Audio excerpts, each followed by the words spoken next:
Chapter 1 Slump. Slump, a drop in the activity of a business or the economy. Evan lay on his back in the dark, throwing the baseball up in a straight line and catching it in his bare hands. Thwop, thwop. The ball made a satisfying sound as it slapped his palm. His legs flopped in a V, his arms stretched up to the ceiling, and the thought that if he missed, he'd probably break his nose made the game just interesting enough to keep going. On the floor above, he heard footsteps, his mother's, and then a long, loud, scraping, groaning sound. He stopped throwing the ball to listen. His mother was dragging something heavy across the kitchen floor, probably the broken air conditioner. A week ago, right at the beginning of the heat wave, the air conditioner in his mother's attic office had broken. The man from Sears had installed a brand new one, but left the old one sitting right in the middle of the kitchen floor. The Treskys had been walking around it all week. Scrape. Evan stood up. His mom was strong, but this was a two-person job. Hopefully she wouldn't ask him why he was hiding in the dark basement, and hopefully Jessie wouldn't be in the kitchen at all. He'd been avoiding her for 2 days now, and it was just getting harder by the minute. The house just wasn't that big. Evan had his hand on the railing when the scraping noise stopped. He heard footsteps fading to silence. She'd given up. Probably the heat, he thought. It was that kind of weather. Giving up kind of weather. He went back to lying on the floor. Thwop, thwop. Then he heard the basement door open. Pshh. Evan caught the ball and froze. Evan? Jessie's voice sounded echoey in the darkness. Evan, you down there? Evan held his breath. He lay completely still. The only thing that moved was the pins and needles prickling in his fingers. He heard the door start to close. Long black breath out. But then it stopped and opened again. Footsteps on the carpeted stairs. A black outline of Jessie standing on the bottom step with daylight squirting all around her. Evan didn't move a muscle. Evan, is that you? Jessie took another short step into the basement. Is that... She inched her way toward him, then kicked him with her bare foot. Hey, watch it, would ya? Said Evan, swatting her leg. He suddenly felt stupid, lying there in the dark. I thought you were in a sleeping bag, she said. I couldn't see. What are you doing down here? How come the lights are off? It's too hot with the lights on, he said. He talked in a flat voice, trying to sound like the most boring person on the whole planet. If he kept it up, Jessie might leave him alone. Mom's back in her office, said Jessie, lying down on the couch. Working. She groaned as she said the word. Evan didn't say anything. He went back to throwing the ball. Straight up, straight down. Maybe silence would get Jessie to leave. He was starting to feel words piling up inside him, crowding his lungs, forcing out all the air. It was like having a chest full of bats, beating their wings, fighting to get out. She tried to move the air conditioner, but it's too heavy, said Jessie.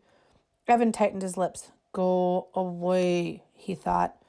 Go away before I say something mean. It's going to be hot all week, Jessie continued, in the 90s, all the way up till Labor Day. Thwop, thwop. So what do you want to do? Jessie asked. Scream, thought Evan. Jessie never got it when you were giving her the big freeze. She just went right on acting as if everything were great. It made it really hard to tell her to bug off without telling her to bug off. Whenever Evan did that, he felt bad. So what do you want to do? Jessie asked again, nudging him with her foot. It was a direct question. Evan had to answer it or explain why he wouldn't.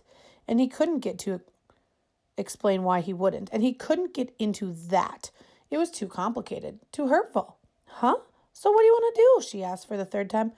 Doing it, said Evan. Nah, come on, for real, he said. We could ride our bikes to the 7-Eleven, she said. No money, he said. You just got $10 for your birthday from Grandma. Spent it, said Evan. On what? Stuff, Evan said. Jessie's voice dribbled down to nothing. Evan stopped throwing the ball and looked at her. What? Jessie pulled her legs tight into her chest. Nothing, she said. Right, said Evan. He knew that Jessie had money. Jessie always had money, squirreled away in her lockbox. But that didn't mean she was going to share it. Evan went back to throwing the baseball. He felt a tiny flame of anger shoot up and lick his face. Thwop, thwop. We could build a fort in the woods, said Jessie. Too hot. We could play Stratego. Too boring. We could build a track and race marbles. Too stupid. A thin spider web of sweat draped itself over his forehead, spreading into his hair.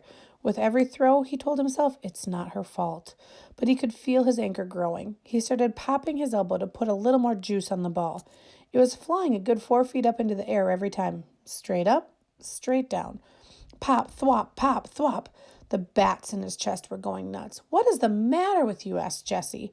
You've been so weird the last couple of days. Oh man, here they come. I just don't want to play a dumb game like Stratego, he said. You like Stratego? I only picked that because it's your favorite game. I was being nice in case you hadn't noticed. Look, there are only 6 days left of summer and I'm not going to waste them playing a dumb game. Evan felt his heartbeat speed up. Part of him wanted to stuff a sock in his mouth and part of him wanted to deck his sister. It's a stupid game and it's for babies and I don't want to play a stupid baby game. Pop, thwop, pop, thwop. Why are you being so mean? Evan knew he was being mean and he hated being mean, especially to her, but he couldn't help it. He was so angry and so humiliated and so full of bats there was nothing else he could be, except alone, and she'd taken even that away from him.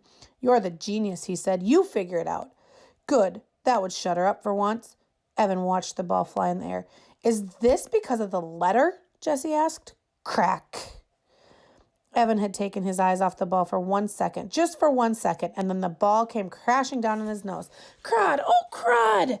He curled over onto his side, grabbing his nose with both hands. There was a blinding, blooming pain right behind his eyes that was quickly spreading to the outer edges of his skull. Do you want some ice? He heard Jessie ask in a calm voice. What do you think? He shouted. Yeah? She stood up. No, I don't want any stupid ice. The pain was starting to go away like a humongous wave that crashes with a lot of noise and spray and then slowly fizzles away into nothing. Evan rolled into a sitting position and took his hand away from his nose. With his thumb and index finger, he started to pinch the bridge. Was it still in a straight line? Jessie peered at his face in the dim light. You're not bleeding, she said. Yeah, well, it hurts, he said, a lot. It's not broken, she said. You don't know that, he said. You don't know everything, you know. You think you do, but you don't. It's not even swollen. You're making a big deal out of nothing. Evan held his nose with one hand and hit his sister's knee with the other. Then he picked up the baseball and struggled to his feet. Leave me alone. I came down here to get away from you, and you just had to follow. You ruined everything. You ruined my summer, and now you're going to ruin my school, too. I hate you. When he got to the bottom of the steps, he threw the baseball down in disgust. Thud.